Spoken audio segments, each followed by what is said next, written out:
But thank you, and I'd like to thank you, Mr. Chairman, for conducting the hearing and to providing the subcommittee with the opportunity to hear first-hand accounts in terms of what the occurrences are on our southwest border. And I'd like to thank Ranking Member Thompson for being here and joining us as well and lending his experience to this morning's hearing. And I look forward to receiving an update on the strategy utilized by the federal government to secure our border and to the extent to which the state and local enforcement agencies are incorporated in this effort. We're obviously all here because we're troubled with drug-related violence that occurs in the Mexican border and in Mexico, and to that end, I'm particularly interested in hearing from witnesses regarding the measures that are being deployed on the federal, state, and local levels to prevent this violence from spilling over into the United States. I believe that we're fully able to continue the valuable assistance we can partner with in the government of Mexico in their fight against daily acts of violence in their country, and to take actions to keep our border secure from this threat, and to face head-on domestic challenges that we have here at home. Any suggestion that we're not capable of doing these things simultaneously, I think, discredits the admirable job performed by the Customs and Border Protection, Immigration, Customs Enforcement, and the myriad of federal, state, and local partners that really have worked tirelessly to keep our border secure and to implement immigration strategies.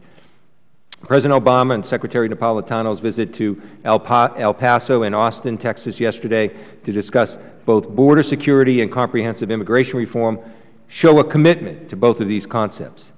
As we move forward in our discussion on the best way to address drug-related violence in Mexico, I am fully open to new ideas and concepts with the ultimate goal ensuring that our homeland security is not threatened by the actions occurring in our neighboring country.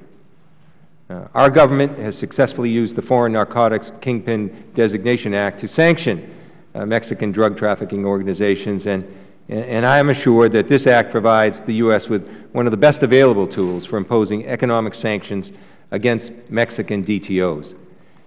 It's my hope that moving forward we can work toward initiatives that provide bilateral efforts with Mexico, one of our closest allies, and maintain needed humanitarian aid provided to Mexicans by the United States government. Finally, we can't have a full discussion on a southwest border counter-narcotic strategy and how best to protect our border security personnel without also having a discussion on the demand for drugs in the United States and the use of U.S. firearms in the violence occurring in Mexico. As a member of the Addiction Treatment and Recovery Caucus, I'm supportive of efforts here to reduce demand on drugs, and I look forward to working with colleagues on both sides of the aisle to address this aspect of the issue. As I've stated before, as long as the demand exists here, the violence will continue there. I look forward to hearing from our federal witnesses on how demand reduction factors factor into our overall strategy. Moreover, I'm gravely concerned that so many of the guns seized in Mexico, including the firearms allegedly used in the recent killings and wounding of 2 immigration officials, come from the United States.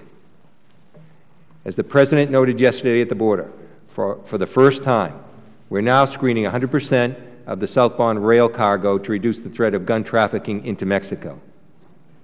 With that said, once again, to my disappointment here this morning, we do not have witnesses from the Bureau of Alcohol, Tobacco, Firearms, and Explosives on the panel, despite 2 requests in our last 2 hearings to have them included. I would encourage the Department of Justice witnesses to the extent that she's able to do, to address the interplay of guns from the United States and Mexico and how that interplays with the violence that's occurring in Mexico. So I look forward to today's testimony and thank everyone for participating.